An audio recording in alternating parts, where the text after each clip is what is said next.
Understand this. Na mimi niruhusu niingie Nyeri. Light talk. Lakini ikiwa ni mambo ambayo na ramifications. So guys, hii ni total confusion. Stephen Kalonzo amejam baada ya Rigathi Gachagua kusema kwamba anaenda kuvai a presidential seat. Kumbuka Stephen Kalonzo kukuwepo kwake kwa Raila Amolo Odinga kuanzia kitambo.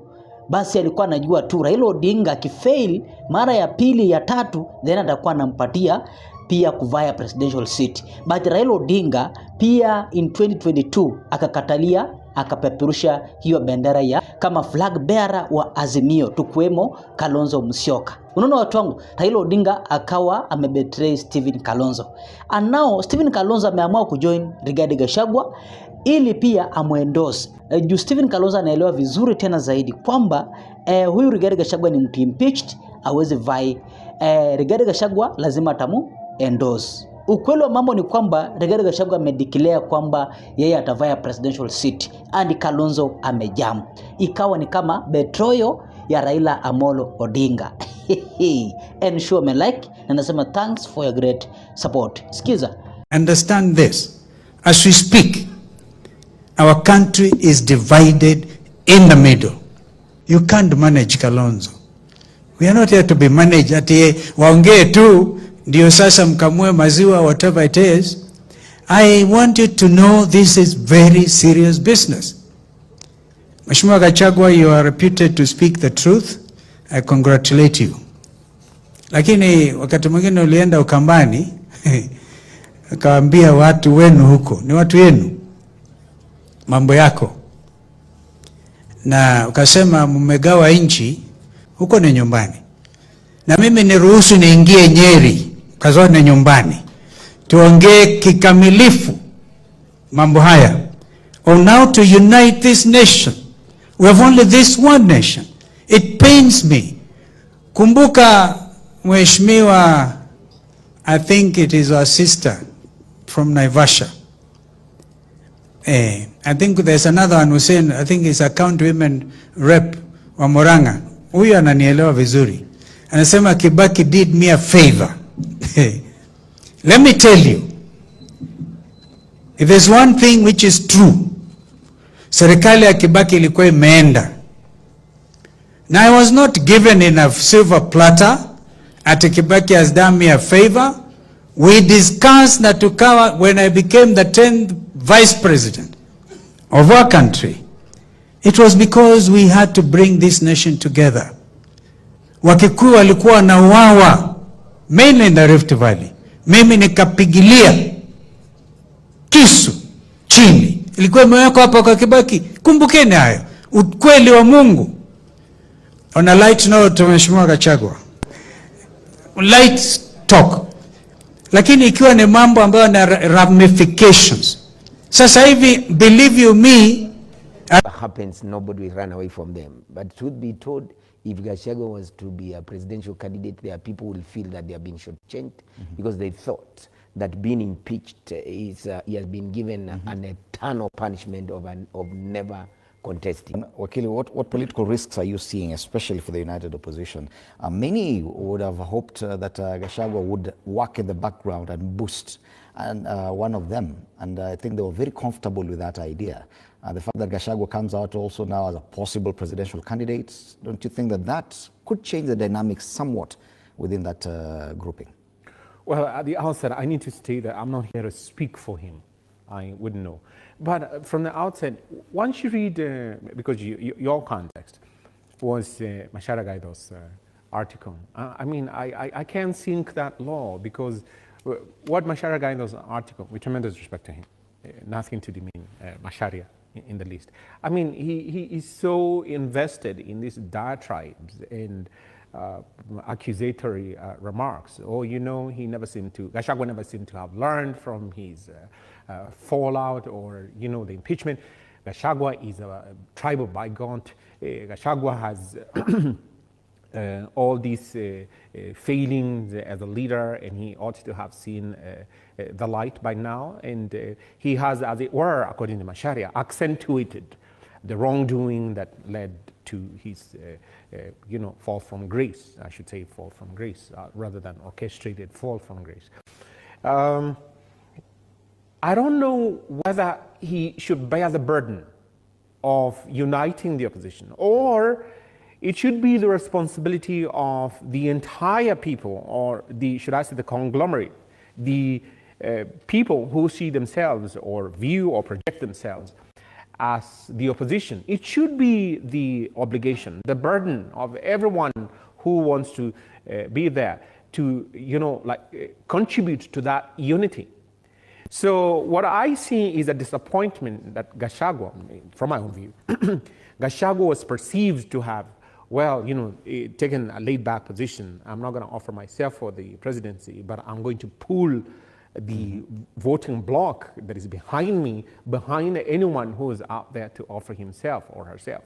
This is not different from the shenanigans that are playing out with Ruto. So, and then again, having said that, you have a batch of politicians that are from the old cloth. I mean, Matiang'i was in government. Kalonzo was in government. And Mokisa Kitui, with tremendous respect, was in government. Eugene Wamalwa was in government. All these people, in my humble view, are feeling the heat of, should I say, the cold of being outside government, and they haven't been handpicked. But look at they who joined the broad, or whatever it is that you want to call it, that mongrel of a government, who are, political losers in, whatever constituency, whatever political platform that they elected. Former governor, His Excellency Kabogo, with tremendous respect to him. Former governor, His Excellency Joho, with tremendous respect to him.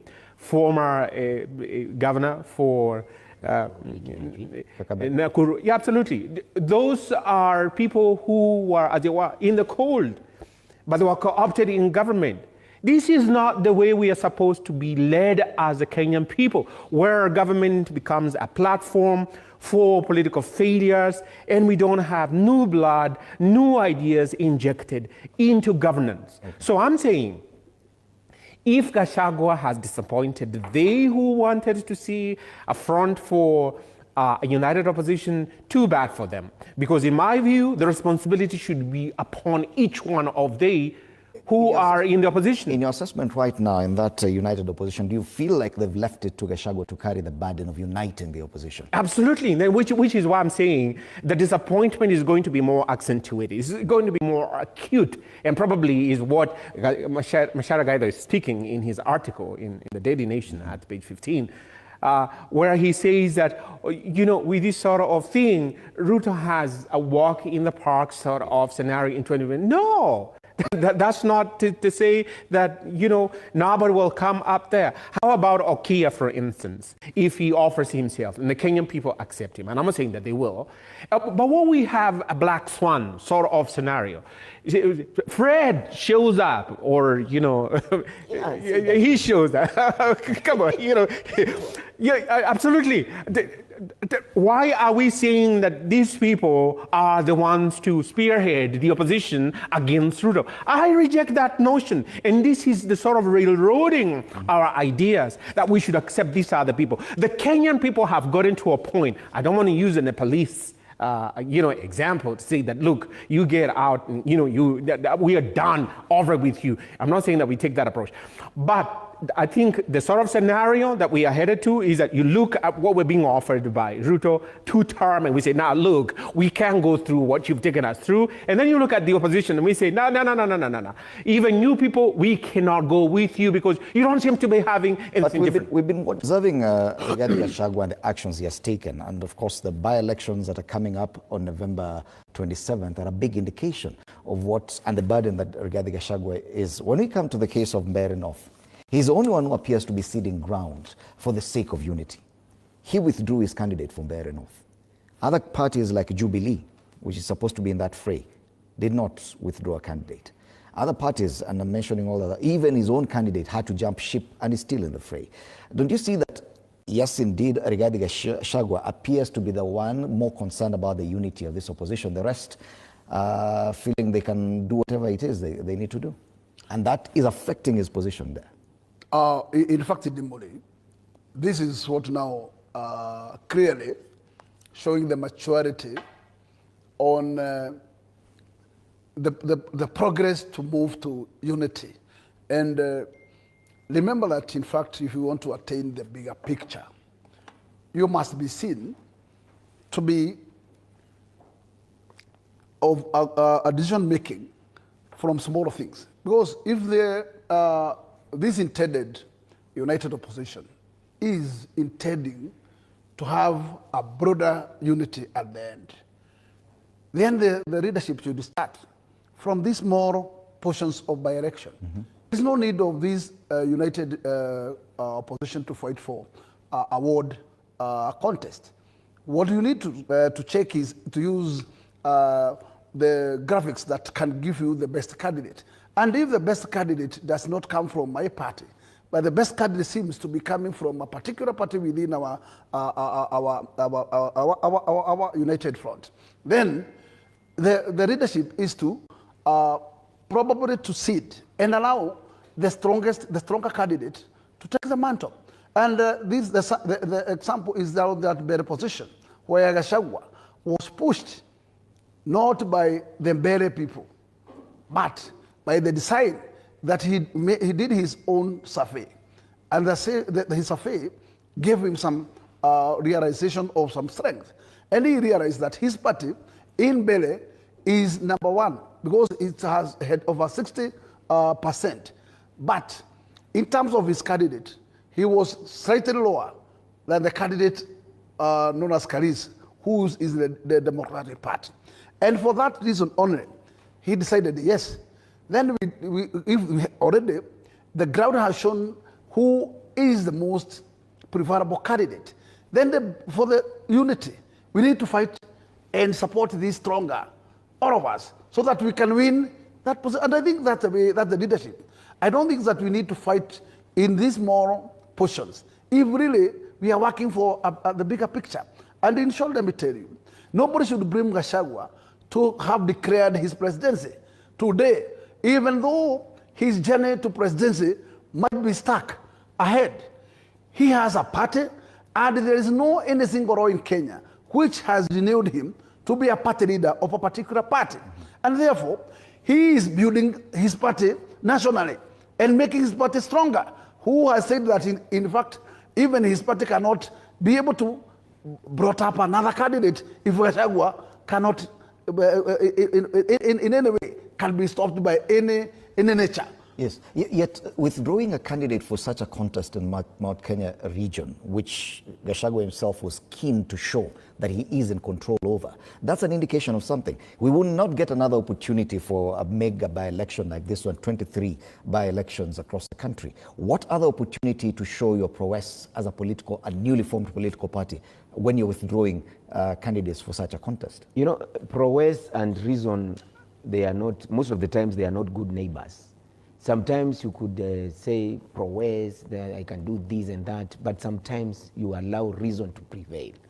And Gachagua, as a reasonable man as he said, and I don't know, we have kept on speaking about Gachagua, and we have not spoken about Justin Muturi, because the candidate where is seated for is a guy who is going to contest on DP belonging to Justin Muturi. Mm-hmm. I wish at this moment would say Muturi is a good bargainer, because the seat was held by Roko. Roko had been was elected on DP, and then Muturi thought, I have a party. Why should I just decide this party doesn't have a candidate? Why can't I negotiate that my candidate is given the support so that when he wins, my relevance remains? Mm-hmm. So Muturi at this point is a man who is bargaining power. I like it because he was able to convince powerful wave of Gachagua and his supporters to step down in favor of his candidate. And again, as I've said, there are times and situations that your prowess should not be what you consider that reason.